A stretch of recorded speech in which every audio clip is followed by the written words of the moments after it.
Bonjour et bienvenue dans cette vidéo dans laquelle je te montre comment investir 1000 € en bourse. Cette vidéo est faite pour l'année fin 2020. Donc comme vous le savez, cette année a été marquée par la crise sanitaire qui a entraîné avec elle les marchés. Et cela peut aussi représenter une fabuleuse opportunité pour vous car la crise n'est pas encore terminée. Nous ne sommes pas encore en sortie de crise non plus. Par ailleurs, cet exemple me parle beaucoup aussi car c'est comme ça que j'ai commencé la bourse. J'ai commencé la bourse avec 1000 balles comme on pourrait dire et aujourd'hui j'ai pu rajouter des liquidités sur ce compte, aller plus loin et voir des performances. Dans cette vidéo, je te montre les erreurs à ne pas faire parce que je les aurais déjà faites avant toi. Et surtout, je t'invite à bien suivre la vidéo du début à la fin car j'ai dissimulé une petite surprise info cachée en plein milieu de la vidéo. Et aussi reste jusqu'à la fin parce que je te donne un petit tip à la fin de la vidéo si tu souhaites investir une somme d'argent plus importante du type 10 000 €. Ça fait pas beaucoup de différence mais je te donne un conseil pour le faire en fin de vidéo. Ensuite, avant de passer au sujet principal, je vais vous rappeler une chose, je ne suis pas un conseiller en finance ni en gestion de patrimoine. N'investissez qu'en ayant fait vos propres recherches. Mon but ici est simplement de vous informer, de vous divertir et de vous partager mon mindset. Je n'ai rien à vendre, pas de formation, pas de séminaire en ligne, que dalle. Alors si tu pouvais liker, commenter et t'abonner en cliquant sur la petite cloche, ce serait super. Surtout commenter, n'hésite pas à donner ton avis et à débattre des stratégies dont on parle en commentaire. Alors on passe tout de suite à la première stratégie, donc comment diversifier son portefeuille et le constituer avec 1000 € sans se prendre la tête. C'est-à-dire je veux être diversifié sur plusieurs secteurs d'activité, mais aussi dans le monde. Et bien écoutez, il existe une stratégie super simple pour ça, c'est d'acheter des ETF qui répliquent les principaux indices des marchés.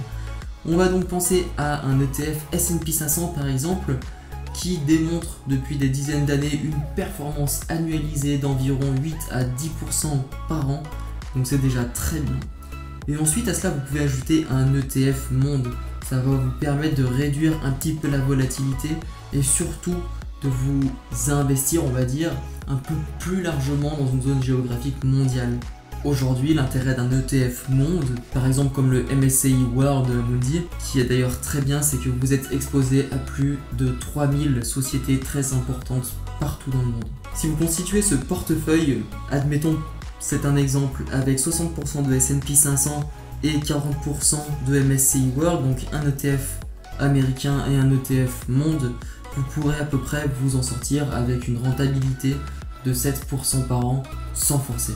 Dans ce portefeuille ETF, tu peux également te diversifier en prenant un ETF pays émergent. Voilà, finalement pour en finir avec ce portefeuille ETF, je vous invite aussi à aller consulter de quoi est composé votre ETF, quelles actions y sont intégrées, c'est déjà très important. Et je vais aussi vous inviter à consulter les frais de cet ETF. Moi j'aime bien un ETF qui ne dépasse pas les 0,3-0,4% de frais annuels.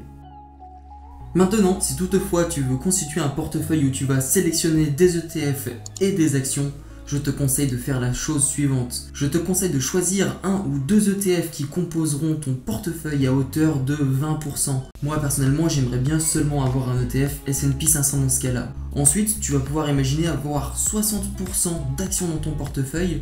Alors avec 1000 €, je te conseille de ne pas en acheter plus de 5 pour deux raisons. La première, tu vas vouloir un peu te diversifier mais pas trop. Et la deuxième, plus tu fais de transactions, plus tu vas payer des frais ou tu as de chances de perdre. Si aujourd'hui tu n'investis que 1000 € ou c'est la somme que tu es prêt à investir, c'est probablement que tu débutes.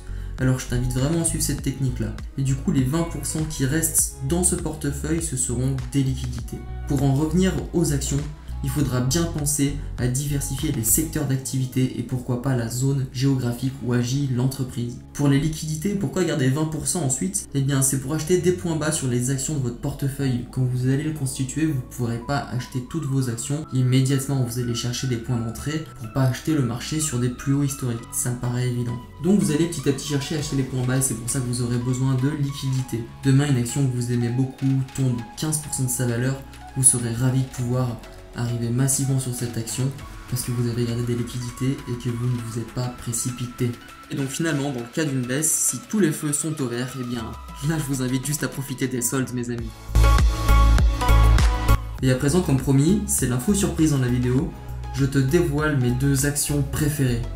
La première est américaine, il s'agit de American Waterworks Company. C'est une service qui agit dans le secteur des services publics. C'est une entreprise qui verse un très bon dividende depuis de nombreuses années. Et surtout, c'est une entreprise qui fait largement ses 10% de croissance par an. Elle me plaît beaucoup.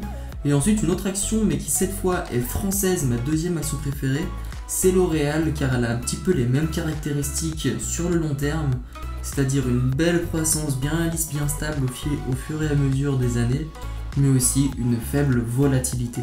J'adore ces deux actions et je vous les recommande. Encore une fois, je ne suis pas conseiller en finance, achetez pas ces actions parce que je les mets en valeur dans mes vidéos, mais achetez-les seulement après avoir fait une belle étude de leurs fondamentaux.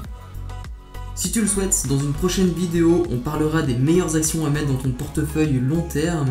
Et également, si tu es intéressé, je te partagerai mon portefeuille personnel. Finalement, on passe aux erreurs à ne pas faire. Alors une vidéo complète y sera consacrée un jour, donc on va pas trop s'attarder là-dessus. Mais on va parler des principales, parce que je les ai fait et j'espère vraiment que cette vidéo aussi t'aidera à pas les reproduire à ton tour. D'ailleurs, si ça te plaît, tu peux aimer la vidéo, commenter, t'abonner. Et la première erreur, c'est le FOMO. C'est la peur de manquer la hausse brutale d'une action. Beaucoup de gens manquent par exemple une super hausse comme sur Tesla. Tout le monde en parle à la télé, sur YouTube. Et eux ils se disent, bon bah c'est le moment, il faut que j'achète. Ça ne peut que monter. Et en général, c'est quand tout le monde en parle que le prix d'une action se casse la gueule. Parce que la plupart des gens qui étaient déjà investis prennent leur profit et le prix de l'action tombe. Deuxième erreur à présent, ça va être de se focaliser sur une entreprise à dividende seulement parce qu'elle a un dividende élevé, par exemple 7% de rendement, qui est très élevé même. Vous pouvez avoir une entreprise à 7%, mais je vous conseille que ce soit vraiment une petite partie de votre portefeuille, parce que si vous choisissez mal l'entreprise, à 7%, vous pouvez perdre beaucoup de valeur sur le prix de son action. Donc pour acheter une bonne action à dividende, pour bien l'analyser, ce sera le sujet encore une fois d'une prochaine vidéo. Et je vous invite à vous abonner pour ne pas la manquer, ainsi qu'activer la petite cloche pour savoir quand elle va sortir. Dernière erreur, c'est d'être impatient. C'est vendre trop tôt ou acheter trop tard. Vendre trop tôt, une action qui prend 10%, vous la vendez, et pendant l'année qui suit, elle aura continué de prendre 10, 15, 20%. Les boules, vous auriez pu profiter de la hausse pendant beaucoup plus longtemps.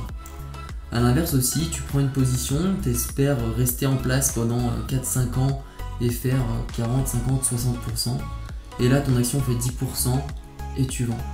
Et en général, c'est le moment où tu as vendu que son cours remonte si tu as bien fait ton analyse. Alors être fort mentalement, il faut être patient. Et d'ailleurs, en parlant d'être patient, c'est pas tous les jours très simple. Et ça m'amène à des solutions. Il faut vraiment apprendre à être fort et à contrôler ses émotions. Comment est-ce qu'on fait ça? C'est en travaillant son mindset. Comment on renforce son mindset? Eh ben, il faut que tu aies des objectifs. Parce que sans but, clairement, presque personne n'avance sans but. Et une fois que tu as un but, dernière chose à faire, c'est de croire en toi. Si tu crois en toi, tu pourras soulever des montagnes et aller loin.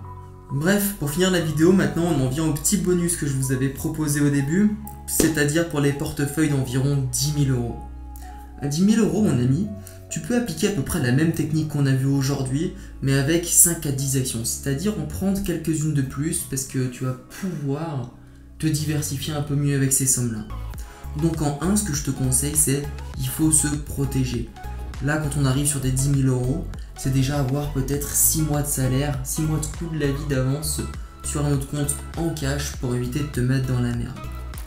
Deuxièmement, je te conseille d'être très discipliné, c'est-à-dire avoir mis au point une stratégie et s'y fier. Il n'y a qu'en se fiant à sa stratégie qu'on obtiendra des résultats. Donc, ne vends pas à perte, et ne vends pas trop tôt. Fais une recherche sérieuse de tes actions et sois organisé et une bonne répartition de tes fonds. Donc par exemple, on pourrait imaginer un portefeuille que tu vas constituer à 20% de cash, 70% en bourse avec des ETF et des actions, et par exemple garder un petit 10% pour spéculer. Alors je précise, spéculer ne veut pas dire gambler, ne veut pas dire parier comme au casino. On parle encore une fois de faire des mouvements sur quelques mois et non pas du day trading ou toutes ces choses là que des gourous vous apprennent sur internet. Bref, j'espère que cette vidéo t'a plu. Je t'invite sincèrement à lâcher ton meilleur like, à t'abonner, à activer la clochette pour être au courant de toutes les vidéos qui sortent. Je t'invite à commenter si ça t'a plu et à débattre dans les commentaires. Sur ce, je te dis bye bye et à la prochaine. Ciao ciao.